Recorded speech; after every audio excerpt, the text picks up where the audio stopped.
Are you out of your mind? You clicked this video regardless of that title and thumbnail? Oh, brother. What's wrong with you? What the heck is wrong? Just so we're clear, today I'm going to trash Christopher Nolan and his Odyssey. I'm gonna drag them through the mud. But Metatron, you said you were gonna be unbiased. You are unbiased. Was gonna be. Was. Past tense. Simple past. I did that. I've already done it on this video. The honest, unbiased review. That's all done and dandy. So, not this one though. On this one, ooh, I'm gonna be biased, alright? This is gonna be the most biased video on the entire internet today. It's all gonna be subjective. So, if you don't like that, if you are, but Metatron, what I wanted was actually a nice review and not just all the political thing. Fine.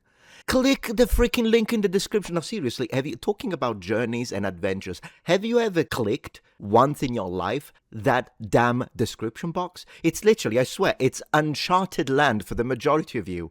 Live a little. Add some spice into your life. For once will you click that link in the description. I'm just putting aside the politics, putting aside the historical inaccuracy. That's the video for you, okay? This one, the video today, I don't want to hear it. I don't want to hear it. Today I'm trashing the man. Glory to Greece. With that out of the way, here's the structure of today's video. In Odysseus' words, let's go, dude.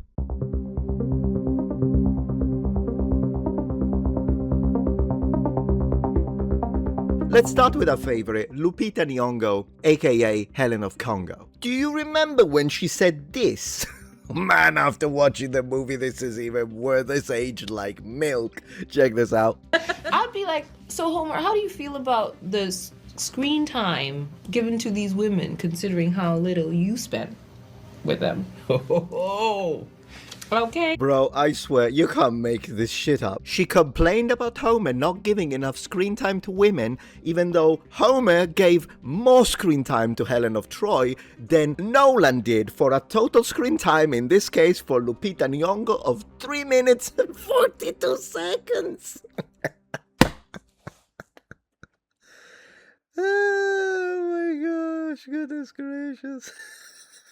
But I mean, what did you expect? It's not like she read the Odyssey. And I mean it. Lupita Nyong'o says she never read Homer's The Odyssey before being cast as Helen of Troy. She didn't read it even afterwards. She read the script. So I mean, how does she know? And I can tell you this much, Homer gave a lot more screen time to women than Nolan did. Okay, unless you want to be controversial and count the screen time given to Elliot Page as, oh, let's add that one to the screen time given to women. But somehow I think you won't. And regardless, it's only 5 minutes and 30 seconds. You were like, oh my gosh, we did this. I mean, I don't think I breathed for 3 hours. Yeah. No, that would be physically impossible. You'd be dead. What you just said is disrespectful towards Vitomir Maricic, who achieved an astonishing time of 29 minutes and 3 seconds as the world records holder, the longest voluntary breath hold. Did you graduate from deleting Greeks to deleting Croatians now? Huh? And I just thought, wow, I don't even know how I'm a part of this. Well, we do know how. It's called DEI, innit? Yeah. Okay, look. There are quite a lot of things to say about Elliot Page being cast as Sinan. But was Elliot cast as Sinan is the real question here. Because you see, Sinan is a character from the NA. So already that begs the question, I mean, there are so many characters that could have been picked from the Odyssey. Why this character? Well, here's the thing. Do you remember the whole situation when it comes to the possibility that Elliot Page was being cast as Achilles? And I was like, he's not gonna do it, is he? What if? Hear me out. What if it was supposed to be Achilles, but they changed it last minute because of the monumental backlash? I mean, I can't prove it, but what if that's what happened? And the reason why this might not just be a conspiracy theory, it's because look at this scene, the one at the bottom, not the one at the top, where this phenomenal Greek warrior gets annihilated within 3 seconds. No, the one at the bottom. This is the scene when Odysseus confronts the spirits of the dead warriors in a sort of connection with the underworld. But here's the thing though, this scene is from the Odyssey, book 11 to be precise. But Odysseus speaks with the ghost of Achilles. He tries to comfort Achilles by praising his legacy as a heroic god among the dead. But Achilles fiercely rejects this. That's exactly what happens here. So the ghost of Sinon, bro, this is the scene. You know what's possible? This was Achilles, but they chickened out. Chicken, Chick-fil-A, guys. Not to mention, personally, I think they ended up pushing an idea, a message that they didn't mean to, unintentionally, because if you think about it, who is Sinon? Well, Sinon is a character from Virgil's Aeneid who plays a critical role in the deception of the Trojan horse. In other words, they cast a transgender character as a deceptive manipulator who tries to make you think that the horse is something that it's not. Oh my god.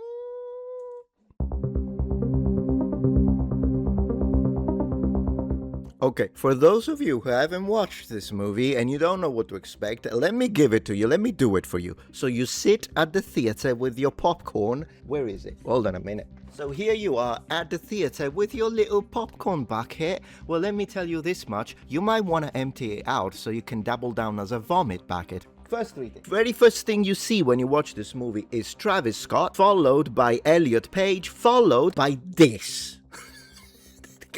This.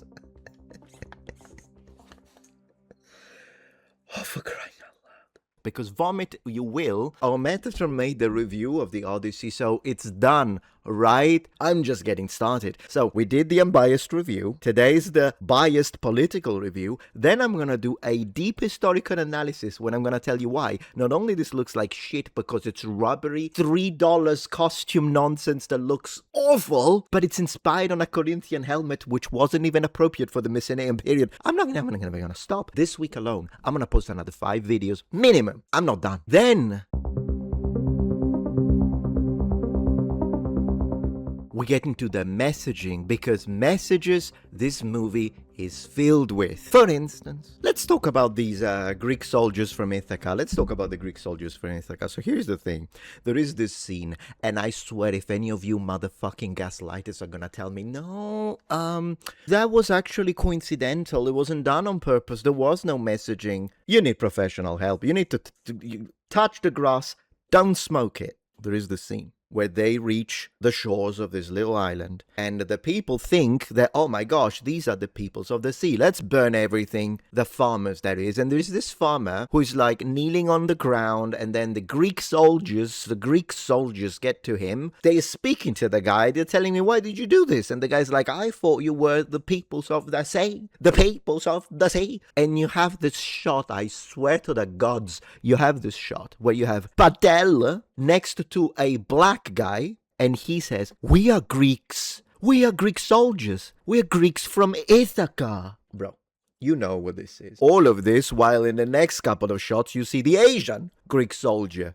The one that actually loses his mind for the sirens. I don't know. I guess Asians can't resist the sirens. I don't know what to tell you. So where exactly in the Wikipedia Japanese Idol page is the section where they tell us it all actually started in the freaking Bronze Age in Europe. That's when they got obsessed with sirens singing. Idol kawaii ne, says the Greek man and jumps into the sea.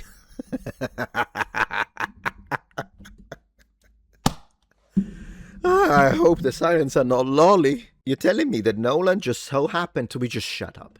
What this is that Nolan engineered this shot specifically to give you this message. You meaning the Greeks.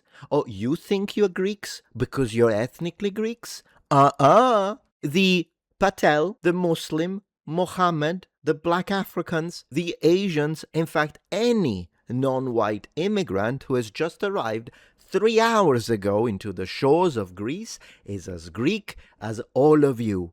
Deal with it, bigots. That's the message. You know it. I know it. We all know it. Stop the gaslighting. That's exactly what we are, Greeks from Ithaca. And you know what drives me nuts? Is that all of this is not in isolation. This is Hollywood.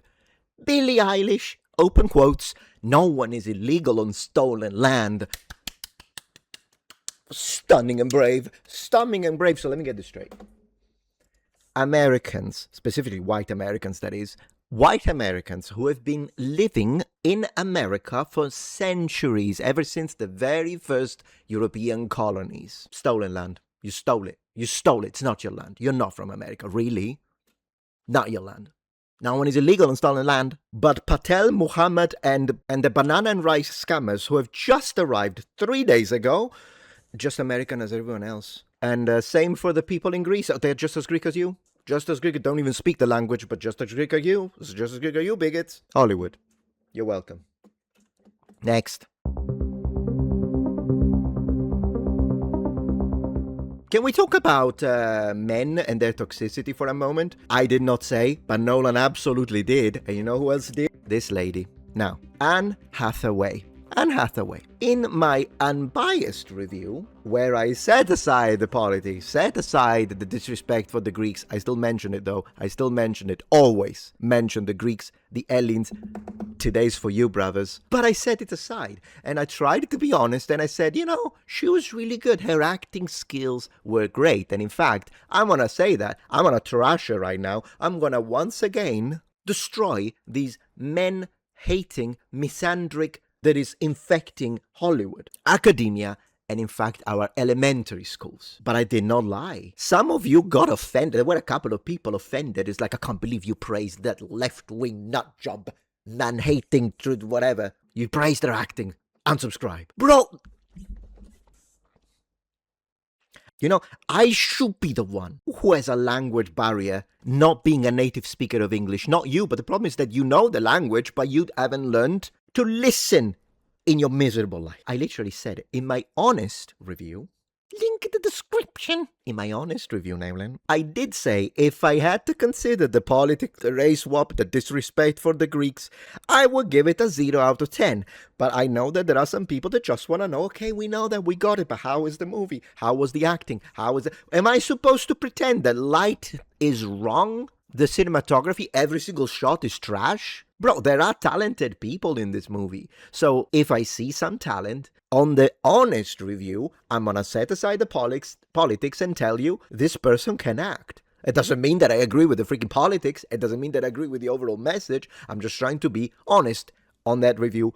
But here, it's not that I'm being dishonest. Here, you see, if you had a little patience in your life, freaking TikTok generation, you could have seen this. Because check this out. I praised your acting, but now... Anne Hathaway having 5 movies premiering this year and then announcing that she's pregnant is the level of productivity that men cannot achieve. Oh, those men. Awful. I mean, they are at a disadvantage. Really? Absolutely. It's just so nice. literal truth. Yeah, it's the truth. Yeah, imagine if it was the other way around, though. Oh, gosh, that would have been immediately deleted. Yeah, it went that way. I mean, that's amazing. It's wild. You've made everyone else in Hollywood look and feel lazy. And the thing that's so exciting is they're films that audiences want to see. Yes. Define audiences, because the modern audiences do not count, because they're just watching it due to the brainwashing, and they will eat up any slop that you will put down their throat as long as they can own the child. Can we be honest about this? You know, with these little arrows towards men, toxic masculinity and that kind of stuff, not to mention, I mean, she's a massive fan of Kamala Harris, and this is for you, Anne Hathaway, if you ever happen to watch this, not gonna happen, but if it does, remove the K, Amala Ekpunobi, that's who you want to be supporting. That's who you want to watch, not freaking Kamala, but someone who supports Kamala Harris and then gives his little arrows against men here and there. And then there is the scene in the movie where she has this feminist rant against Telemachus. She did, where she's so mad that her son Telemachus wants to become king and wants her to remarry, and she goes on this spiel. It's insane, this monologue where the guy is just there getting hit, and and she's like, I mean, probably what happens on a daily basis for Tom Holland, considering he's married to Zendaya anyways, but she starts telling him, oh yeah, because you're a man and men need to be on the throne. And I'm like, in ancient freaking Greece, Mycenaean period, what are we even talking about? Of course, that would be obvious to her, by the way. If you've got today traditional Christian women who tend to be conservative and say, yeah, the man is the the head of the house. Yeah, absolutely. There are women that think this way in 2026. You don't think that in the freaking Bronze Age, in the Misandry period, you didn't think, well, of course, a man should be on the throne, not a woman. Anyways, no, she doesn't like that, and she's like, oh, these men, and I've been sitting on this throne for 20 years, but my experience means nothing, man, compared to the little beard that you get on your chin. Men! And then she stands up and leaves? What is this? I can tell you that wasn't in Homer's brain, let alone works. But it's not like Homer means anything to these people. Do you think he does? No, he doesn't. 100% he doesn't. Which is why they chose Emily Wilson translation. And every time that someone tries to say, but Emily Wilson is not political in her translation, really? Well, then can you explain to me why the suitors, who are opportunistic vermin, just like they're described in the Odyssey, get what they deserve, right? Spoiler alert, I guess. 2,800 years old, spoiler alert. But they get what they deserve. When Odysseus comes home, daddy's home, bitch, he butchers them all. It's insane. It was actually kind of fun to watch. But, the handmaidens, who are slaves, so victims, oppressed, oppressor, they don't get anything, even though in the original text they absolutely sided with the suitors, even sleep with them against Penelope. You know what the ancient Greeks would have called that? Treason is what the ancient Greeks would have called that. And so, in the eyes of Homer, who is the person who created the story, allegedly, they also deserved to be hacked into pieces. And whether we agree with that or not is irrelevant, because it's an ancient story. So if you think that it's fine, because at this point, then no, let's just say that Odysseus arrives home and the suitors is like, sorry, bro. And Odysseus is like, oh, don't worry. No, you didn't go that way. The male suitors got what they deserve. We've got them hacked. It's insane. They get arrows in their throat. They get hit with battle axes of bronze, introducing their skulls to the business ends of said axes. We've got swords. We've got daggers. They got it all. Smacked their head against the freaking wall. But the maidens who also betrayed her, in fact, it happens to this lady here. She betrays and kisses the suitor and betrays her. Nothing happens to them, but in the original story it does. So why does that have to do with Emily Wilson's translation? Well, because she said, oh, they're victims. They didn't deserve it. According to who? To you? Well, not according to ancient Greece. So, I mean, that is Emily Wilson's translation. 100% it's Emily Wilson's translation. In fact, it's even worse, because Emily Wilson's translation, while calling them the victim, they didn't deserve it, poor, but they still get murdered. In this one, not even that. No, you can't show that. You can show the axe splitting the guy's skull in two, but not the girls. No, it's not right. It's not right. Talking about women and A word. Helen of Troy, Helen of Troy, which, by the way, also, okay, look at this picture. Nolan decided to not go for beautiful Helen, but to go for disfigured Helen. And you'd be like, but is that in the original text?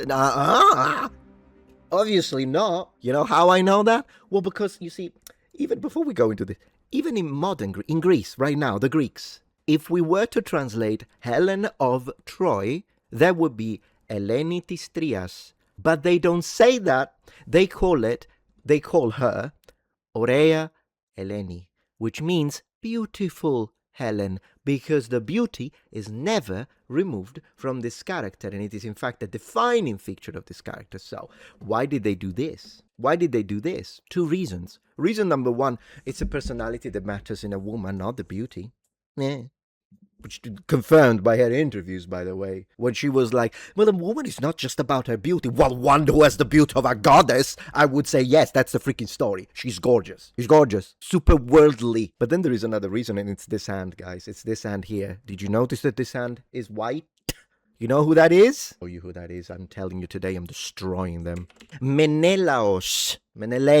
It's him. So, white husband, abuser against black woman oppressed, because he did it to her, because he was mad. Now, she did cheat on him. That doesn't excuse the violence, but it does excuse the guy being mad. That's not a problem, apparently. It's fine.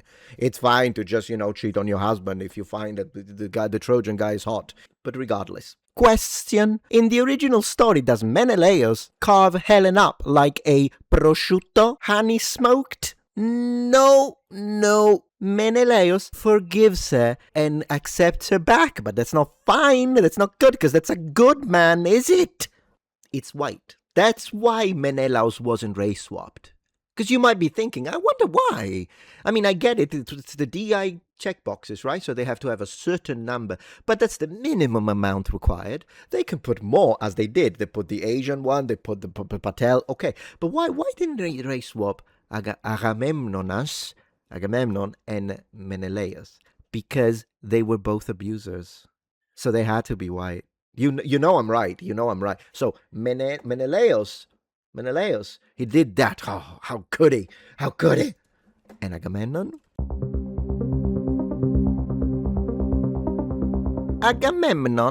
Well, he sacrificed his daughter, so his wife, Clytemnestra, once again, black woman, what does she do to Batman? This scene. You see, this is Clytemnestra, by the way. This is Clytemnestra. Also, at this moment, Clytemnestra is the most beautiful woman on the planet because Helen got disfigured, right? So this is the most beautiful woman on the planet right now. And she waits for Agamemnon to come back, only to stab him to avenge her daughter because, again, she was abused by the husband because how could you? Which, I mean, yeah, sure, I would be with a woman in this case. Bro, don't sacrifice your daughter for good wins. But she stabs him while they are in bed. Here's the thing. Some people commented on that, and I'll review it on my Mythos review. But at the end of the day, yes, he does get killed by his wife. Just there are two versions. One is at a banquet, and one is in his bed. So they're both fine, I guess, that they chose one instead of the other. But you have to understand that strategically speaking, Odyssey, just like any other Hollywood movie, places actors of a certain race in specific oppressor-oppressed roles to create that dichotomy. The oppressor always has to be white. And that is how you excuse the placement of white people. Not Greeks, though. Not the Greeks, because the message to the Greeks is that those guys are the immigrants as Greeks as you are. The face that represents the Greeks. Clean your nose, bro. This is the first face you see in the Odyssey. And you're telling me that that's all random? No, there's no message. It's in your head, Metatron. It's in your head. It's in your head. But you know what's hilarious? Let's talk about Zendaya now. You know what's hilarious is that we may have a secretly based actor in all of this. Check this out. Check this out. Check this out. You're gonna love it. Perfect casting because she truly is a goddess. Perfect casting because she truly is a goddess. What about her do you think made her the perfect Athena? She's divine. Divine and powerful. She really holds the screen. She's pretty strong like that. Yeah, and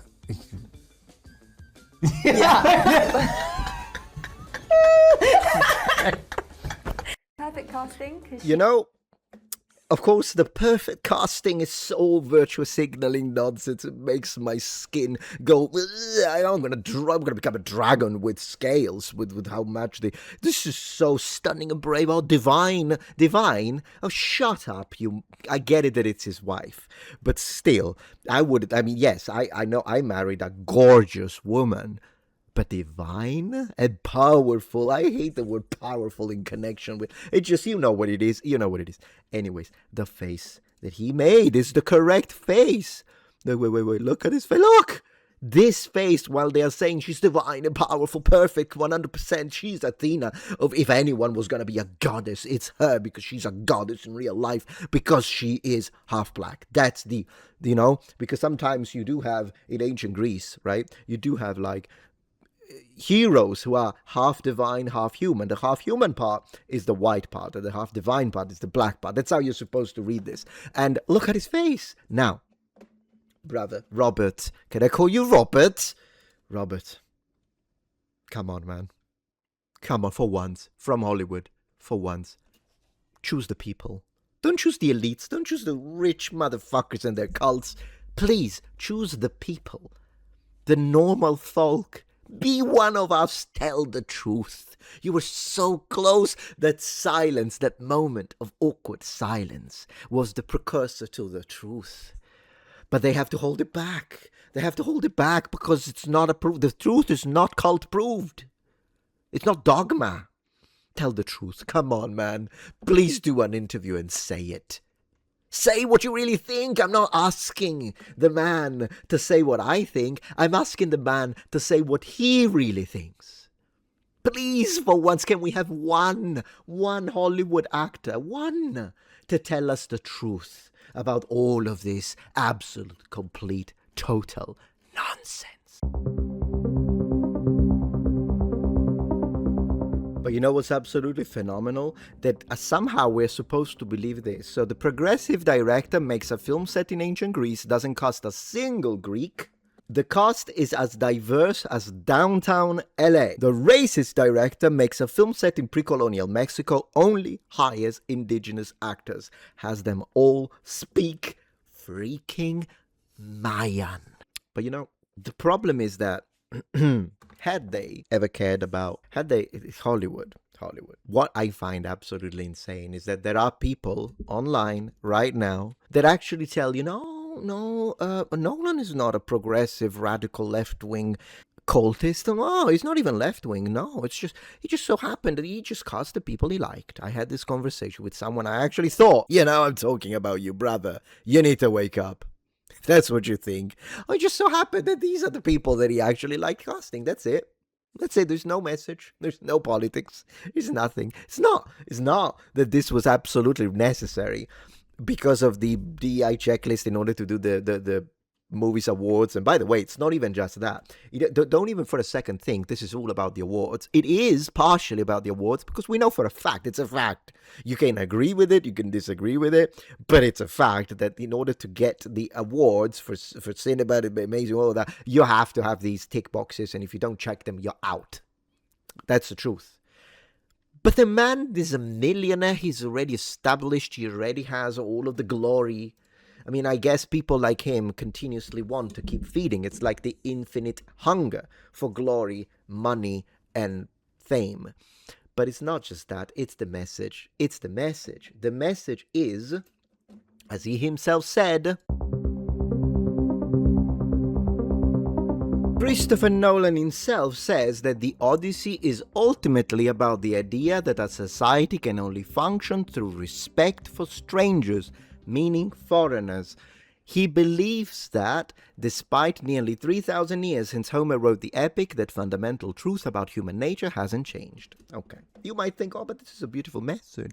This is a beautiful message. Is it though? Because I have two things to say. First and foremost, if that was the message, you failed. If the message was, you gotta be kind to foreigners when they enter your land illegally, but you need to be kind because that's Zeus's law. Doesn't Zeus matter? If that was the message, which is clearly what it is in combination with the downtown LA casting, the diversity, the race swaps, the Greeks saying, we are Greeks from Ithaca, and they're continuously pestering us with this, Zeus's law, you need to be nice to stranger, kind to stranger, kind to the stranger, come to your house, you gotta feed them, you gotta be nice. If that's the message, then you failed.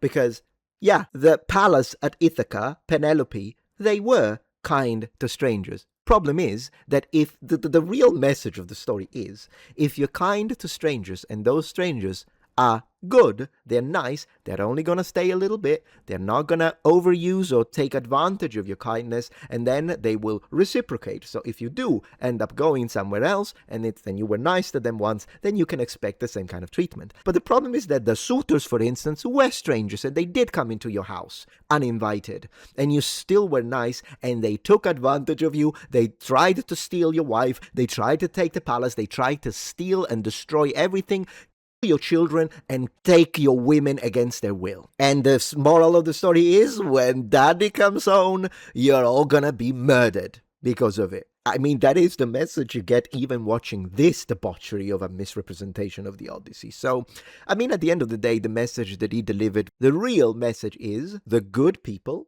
that happen to be foreigners, but they are respectful, treat them nicely. Pleasant guests, no problem. But if instead the people you showed mercy towards happen to be scum, then they should be kicked out, which is exactly the correct message to stand strong after 3,000 years, and it's very congruent with what is happening today in Europe and the West. Thank you, Nolan, for reinforcing what we already knew. But it is unbelievable up to what extent people like this will fail to even understand basic comprehension of black ink on white paper. Oh, shit, white paper. That's racist. Can you tell me about it? I mean, and how you see it? Because it's articulated very clearly in the film. Yeah. Well, thank you. Yeah, as I was really going back to the poem and looking at, okay, what fuels all this? What's sort of there behind it? You have this concept of xenia. We don't refer to it as xenia in the film because I think that would be confusing. So we just refer to it as useless law. But it's that idea that, you might look like a humble beggar, but you could be a god in disguise. And that becomes the theological underpinning for a society that saw gods everywhere.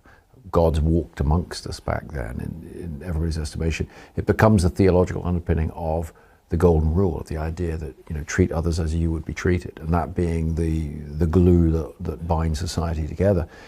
The more I thought about it, the more that became important to the project, because the more you realize that, back then, leaving the house for more than, a day or two, you're by definition throwing yourself at the mercy of strangers. And society can only function with respect for strangers. Tell the strangers that. The more you look at it, the more we talked about it, the more we started bringing the project together, the more you realize nothing's changed. We're just as dependent on that. Nothing's changed in that regard. And so it's a point of connection with this text of 3,000 years ago that isn't just a great adventure story, but it's also a kind of ethical and moral foundation that connects us to a very different time. How can Hollywood tell us about morality is unbelievable. We are lectured by the most immoral people of all, who made politics, money, and fame their gods. I'm not gonna be lectured on morality by these people. Ever. Not in a million years, let alone 3,000. Anyways, this is my biased review.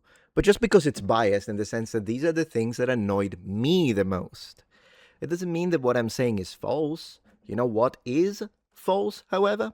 All of those people that continuously say, this was amazing, this was 10 out of 10, nothing, perfect movie, Nolan really did, oh, chuds, here's what it is, that's what you get for being bigots.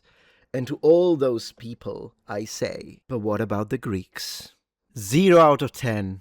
If you appreciate my content so far and wish to help ensure my ability to continue to tell it how it is, regardless of any possible backlash, please support this channel on Patreon. Any support helps me and my team of academics keep the channel strong and gives us the means to fight back against the political rewriting of history. Stand with us, form the wall, defend the truth.